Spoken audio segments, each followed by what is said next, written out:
Assalamualaikum warahmatullahi dan selamat tengah hari. Pada pagi tadi saya telah dapat kesempatan bertemu dengan Tan Sri Asih, Presiden Perbadanan Putrajaya. Sempena dengan Hari Pelanggan pada hari ini. Dan alhamdulillah saya telah disambut dengan mesra dan kita bersembang dan juga berbincang. Selain daripada itu, rupanya pada hari pelanggan disediakan sarapan untuk sesiapa yang berkunjung. Dan dalam perjumpaan tadi saya telah membangkitkan 3 perkara besar. Sebahagian saya mendapat jawapan yang positif, seperti kedudukan Putrajaya sebagai smart city, di mana traffic light ke Putrajaya ni belum lagi berfungsi sebagai smart traffic light. Mengikut Tan Sri, Perbadanan akan dengan segera menggantikan sistem traffic light sedia ada kepada yang lebih canggih yang boleh berfungsi secara auto. Kemudian rungutan penduduk tentang kurangnya petrol station di sini, khususnya bagi Perisin 5 yang langsung tidak ada petrol station. Tan Sri memberitahu bahawa Perbadanan dalam cadangan untuk meluluskan pembinaan petrol station tambahan. Kalau kita lihat di sini hanya ada 1 petrol station Shell, yang lain adalah milik Petronas kerana Putrajaya dibangunkan dengan wang Petronas, dan Petronas adalah biggest shareholder of the Putrajaya Holding. Kemudian mengenai dengan lampu LED bagi mengurangkan kos electricity, Tan Sri memberitahu mereka juga mempertimbangkan cadangan ini untuk dilaksanakan. Kemudian mengenai dengan saya juga telah bangkitkan mengenai dengan kemudahan-kemudahan di kawasan Putrajaya, termasuk quit rent yang tinggi. Tan Sri mengakui bahawa quit rent Putrajaya adalah yang paling tinggi di seluruh negara. Kerana menggunakan base tahun 2000 sebagai bandar raya terbaru, kata Tan Sri, base tahun 2000 itu menyebabkan peletakan cukai bandar yang lebih tinggi. Saya sebagai calon Putrajaya telah menerima rungutan daripada semua kategori penduduk di Putrajaya mencadangkan supaya quit rent ini diturunkan, supaya sekurang-kurangnya sejajar dengan Bandaraya Kuala Lumpur.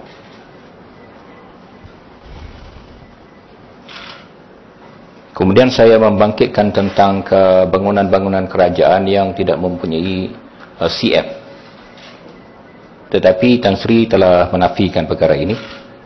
Beliau memberitahu bahawa semua bangunan yang didiami oleh kerajaan termasuk rumah Perdana Menteri mempunyai CF.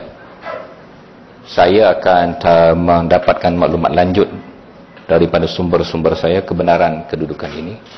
Tetapi buat masa ini saya menerima penjelasan Perbadanan Putrajaya. Kemudian saya telah melawat projek Gajah Putih, ya, iaitu jambatan gantung untuk sambungan monorail. Dalam perancangan asal Perbadanan Putrajaya, bagi mengelakkan kesesakan di Putrajaya, mereka mencadangkan pembinaan monorail supaya lebih ramai pengunjung dan juga penduduk menggunakan kemudahan pengangkutan awam. Dan projek ini telah bermula sejak sekian lama, semasa Tun Mahathir masih jadi Perdana Menteri. Dan peruntukan 400 juta ringgit telah pun digunakan. Ya.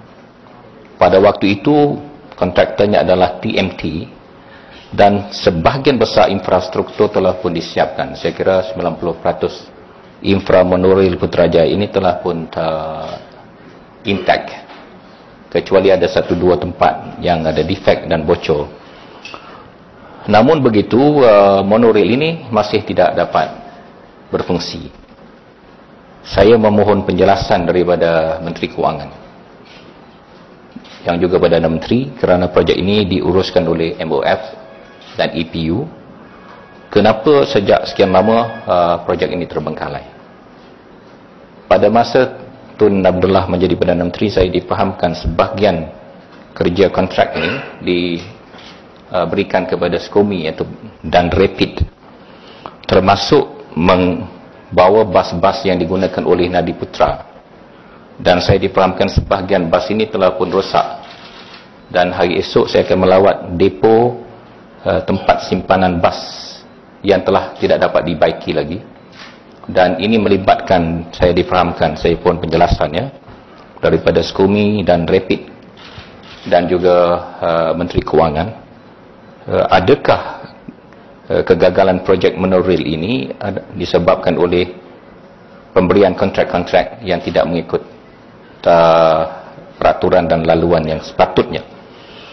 Dan kalau ikut calon Barisan Nasional di Putrajaya, rakan saya yang berbahagia Datuk Seri Tengku Adenan, dalam press release ataupun press statementnya pada bulan Mac 2012, masalahnya adalah dua, kata beliau. Satu adalah allocation, yang kedua adalah viability study, revisit viability study. Ya, saya kira ini adalah satu perkara yang tidak masuk akal, kerana 90% infra monorail Putrajaya telah pun siap. Kalau dilakukan viability study sekali lagi, bermakna seluruh infra yang bernilai 400 juta itu akan membazir. Dan masalah allocation, saya difahamkan, ia asalnya telah pun mempunyai allocation yang mencukupi. Ya, saya difahamkan ada unsur-unsur yang melibatkan pemilihan kontraktor dan lain-lain yang tidak mengikut peraturan, yang menyebabkan projek ini terbengkalai. Dan saya dengan ini memohon penjelasan daripada Menteri Kewangan, iaitu juga Perdana Menteri Datuk Seri Najib. Dan projek ini bolehlah dikatakan sebagai janji yang dicapati, ya, kerana tak siap lagi, ya, bukan janji ditepati. Ini satu contoh janji dicapati di Putrajaya. Untuk makluman Tan Sri Muhyiddin Timbalan Perdana Menteri, dan nanti saya akan melawat beberapa janji yang yang dicapati yang lain di Putrajaya ini. Malam tadi dalam ceramah saya telah mencadangkan debat Putrajaya. Ya, Putrajaya adalah pusat sivil negara kita, dan politik negara kita harus dilaksanakan dengan cara yang bertamadun dan sihat. Dan debat adalah satu cara bagi pemimpin kedua-dua belah pihak menunjukkan kepersediaan mereka dan kesungguhan mereka untuk membolehkan rakyat menilai apakah agenda mereka dalam pilihan raya sekiranya mereka dapat mentadbir negara pada masa akan datang. Saya mencadangkan debat Putrajaya ini dianjurkan tidak semestinya melibatkan saya semata-mata, tetapi pemimpin lain juga. Dan insya-Allah mana-mana media yang berminat, Sinar Harian ataupun The Star pun boleh. Malam tadi saya melawat pejabat The Star, dan saya bercadang juga nak melawat pejabat Utusan TV3 dan Sinchu dan yang lain-lain kalau ada masa, ya, Tamil Nesan dan lain kalau ada kesempatan.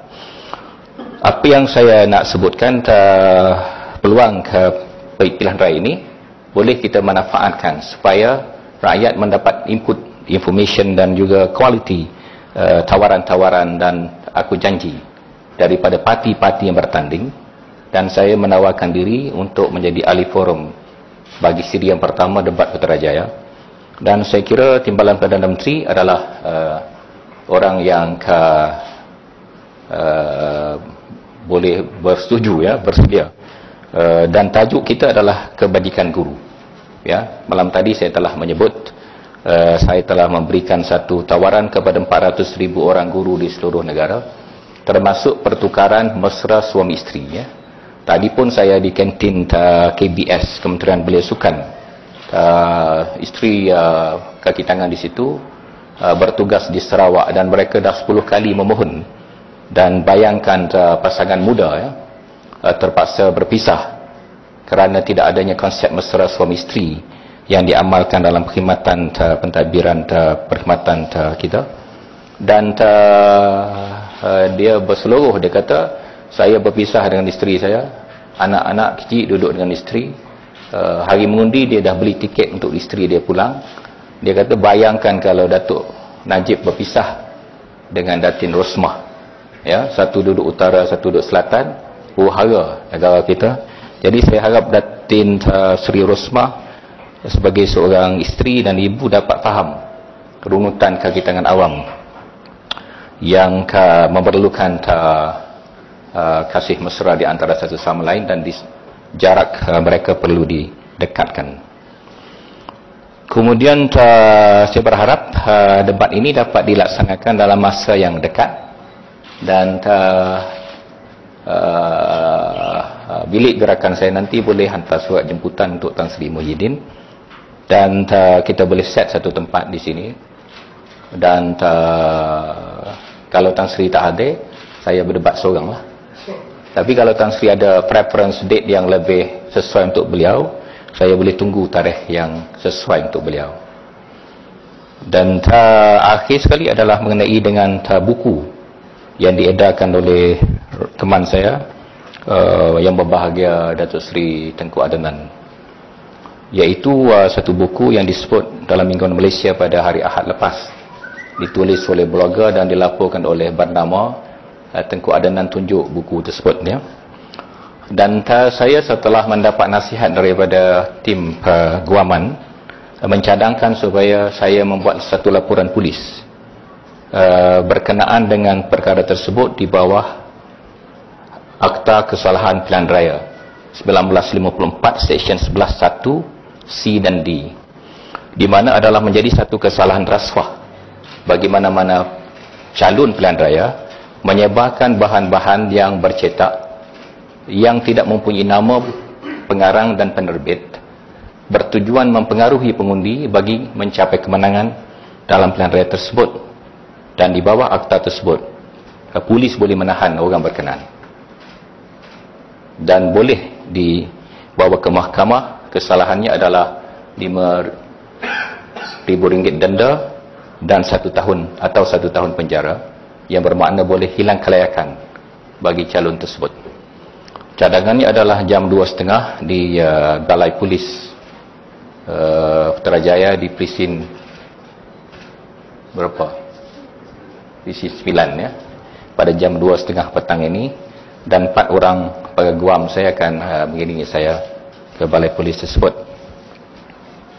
Pada hari ini Tengku Adnan menasihatkan saya tidak main politik kotor. Saya telah beri aku janji saya datang sini bersahabat, dan politik kita adalah politik madani. Saya tak buat apa-apa lagi politik kotor dan tak akan berbuat demikian. Misal kata isu linggam, saya tak sentuh pun, saya tak jemput pun isu ini, tak sebut pun. Tetapi nasihat Tengku Adnan ini saya kira adalah sesuai untuk diri dia sendiri. Jadi saya berhenti di situ dulu. Sekian, terima kasih.